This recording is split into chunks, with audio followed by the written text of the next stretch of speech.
All right. Welcome to another week of political conversations. This week, I want to continue a conversation I began last week. And the conversation is about our party, former ruling party, Jubilee, that seems to be in the news for all the wrong reasons. Though they say in politics, all news is good news, and no news is bad news, which basically means that if people are covering you, then that's a good thing. If nobody is talking about you, then that's a bad thing. The fact that we're actually having a conversation about Jubilee Party is interesting. And I've been following the conversations online, I've been following the conversations on media, national media, and even just within friends. And the biggest challenge we're having is, so why is there such an interest in Jubilee, considering we all assumed that Jubilee had died? First, let me debunk that myth. Jubilee did not die. In this current parliament, Jubilee is the third largest party. Now that might sound like a big thing because on the flip side, it has less than 40 members of parliament and senate, but it's still the third largest party that we have today in the country. So it's not dead. And the fact that it still has the former president as its party leader means it still has a bit of clout. So a friend of mine asked me, so why is there a fight? Of course, last week I was very categorical. As far as I'm concerned, Uhuru Kenyatta, man, I have a lot of respect for, former president of the Republic of Kenya. As far as I'm concerned, he's retired. He might not be retired from politics. He has a right to continue doing politics for as long as he wants. But as far as running the party is concerned, in my opinion, he actually needs to stand aside and let this party be run by different people. And I say this because for as long as he's fighting to run the party, because that's how it looks right now, you're going to have a situation where even people like myself, who hold him in very high esteem, will be forced to actually criticize him. And the question is, for what? For what purpose? Uhuru reached the apex of his political career. He cannot go beyond where he reached. You start a political career, and the best intention is when you're going into politics is to actually run government. He got into politics, and along the way he's made his decisions, ended up with Jubilee as a coalition in 2013, as a party in 2017, ran government as head of state, commander-in-chief of the armed forces and president for 10 years. There are many things those of us who are in Jubilee, especially in last term, can say that could have been done different. But there are also some things that were done well. The fact that we have actually a development legacy, whatever we might want to say about it, it exists. There are things we can see and touch that were done by the Jubilee government. And that is not going to be rubbed out in history. However, right now, the next step that Jubilee Party needs to go, I do not think Uhuru Kenyatta can take it. And I say this with utmost respect. A friend of mine asked me, what's happening in the party? Why is there a fight? And this is my position. This is why I think there's a fight going on in Jubilee Party. First, we have a faction, a team that has completely refused to move from August 2022. This faction believes that the last elections were illegitimate, that servers could tell us something different. And this faction is in parts of the country, but it also exists in Jubilee. Then we have a faction that has accepted what happened. They don't necessarily agree with it, but they have accepted the new reality. These are the two factions that are fighting. So what we're actually seeing in Jubilee is a fight between a past and a future being held now. We have one team that believes that the direction to go is to refute the last election, to delegitimize the current government, and to undermine it in whatever way. Then there is another faction that believes that, okay, we now have Ruto as president. We now have a government that is run by UDA, and we are the third largest party, and we have to figure out how to live within that reality. That is a fight that is going on within Jubilee. Why I say President Uhuru should stay away from this particular fight, because he's associated with a faction that has refused to accept to move on beyond August 2022. However, he handed over power peacefully to the new government. So there's a contradiction of sorts.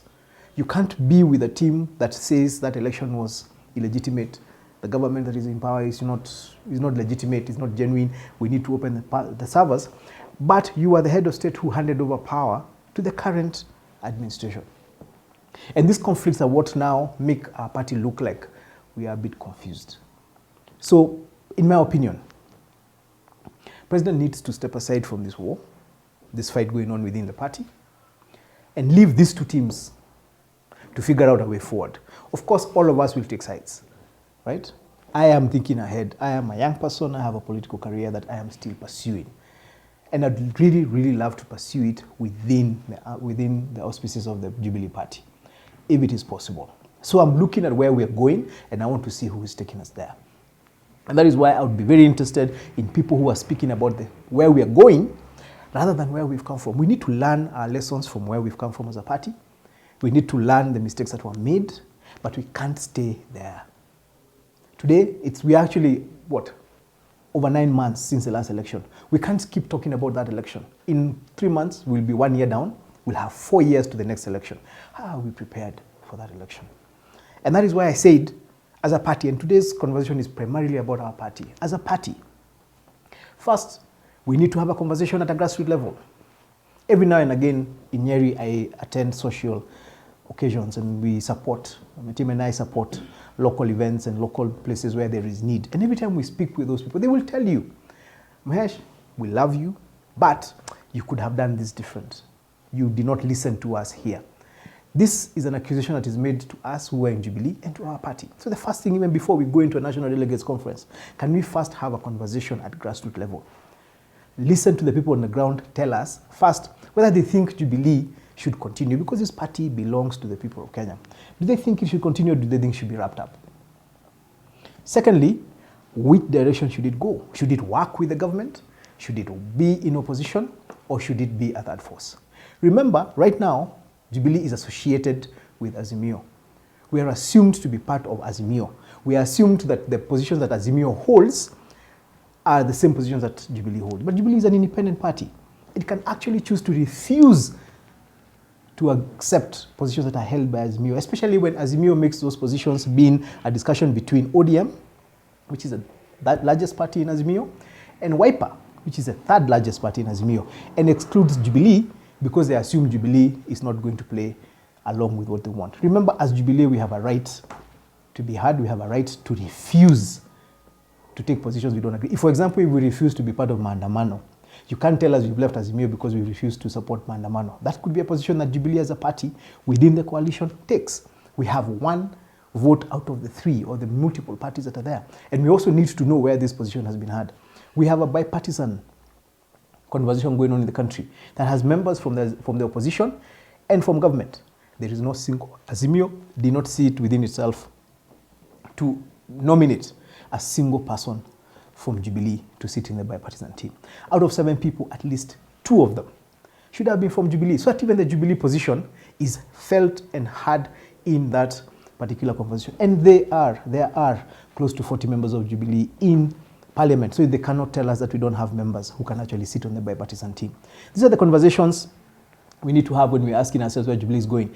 Do we continue being in Azimio? Do we sit down with Azimio and demand to be treated as rightful members of Azimio, or do we walk out and we have the right? So when Sabina wakes up and says she doesn't support Maandamano, you can't castigate her, because Jubilee has the right to have its own independent position. Finally, the strength of political parties is known based on the numbers they have in parliament. That's how one party becomes a majority party, the next one becomes a minority party, or coalitions. When you have a party that is the 3rd largest party in parliament, the leadership of that party must listen to the members of parliament from that party. You cannot take a position as a party that completely ignores all the elected members of parliament you have and senators you have in your party. I say this because every time I see Jubilee having a conversation within Azimio, I see 1 or 2 members of parliament, elected members of parliament in that meeting. When I see this other team hold meetings and talk to the press, I see 30 plus members of elected members of Jubilee in that discussion. We need to ask ourselves who actually represents Jubilee to the public. Is it the elected members of parliament and senate, or is it the party officials? In my opinion, it is the elected members of parliament who actually represent Jubilee to the public. And if the elected members of parliament take a position, then unless we have an NDC that negates that position, and the NDC must be called in consultation with the people who represent us, to the public, because how you know ODM is because it has the members of parliament it has. How you know UDA is because it has the members of parliament it has. How you know Jubilee or Wiper, it's because of the members of parliament it has. All of us can claim to have thousands or millions of people outside, but you can only legitimately prove your size based on the numbers you have in parliament. So this idea that Jubilee can be able to proceed in any direction while excluding the members of parliament elected on its ticket, that is something that the party officials, whether it is the party leader Uhuru Kenyatta, the SG, Kioni, must accept cannot happen. I am not an elected member of parliament for Jubilee at this moment in time, but I can say it is bad politics to imagine a party can proceed without incorporating the people who are elected on that party. That is my view for this week. And I suspect the conversation about Jubilee will continue for a while. And we'll watch it. I hope that they will do the right thing, because if they don't do the right thing, they are going to lose a lot of us, because we have to keep thinking ahead. And if the party we have is not thinking ahead, we're just going to have to think ahead in our own different directions. So I hope that wisdom will prevail within that party, that we will have a leadership that is operating within the current dynamics and realities that will take us forward. And that the people who have refused to accept the reality will actually wake up and accept that we are living in a country that is run by President William Ruto. Whatever we think about him, whether we voted for him or not, that is the reality. And we have to figure out how to live within the reality. I always say we had President Uhuru Kenyatta as a leader of KANU. And one day he woke up and he led KANU into government with Kibaki. It was a strategic decision that he made. If that is what Jubilee needs to do to move forward, then we cannot castigate them for doing it, because it has been done in the past by none other than the official leader of majority at that time in the year 2002. We'll keep watching this space, we'll keep commenting about it. We are hoping to introduce a sector that is going to deal with the economy as well, and that's going to deal, also going to deal with social issues, especially the fight against drugs, illegal drugs and alcoholism, which is being spearheaded by the Deputy President, and I believe he's doing a good job. We need to keep doing what we can.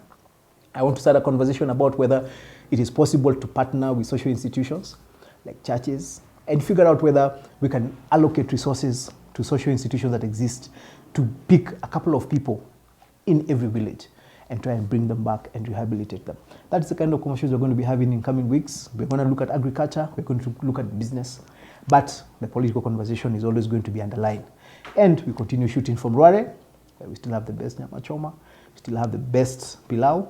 Please pay us a visit. At least you'll have a cup of soup. Asante sana.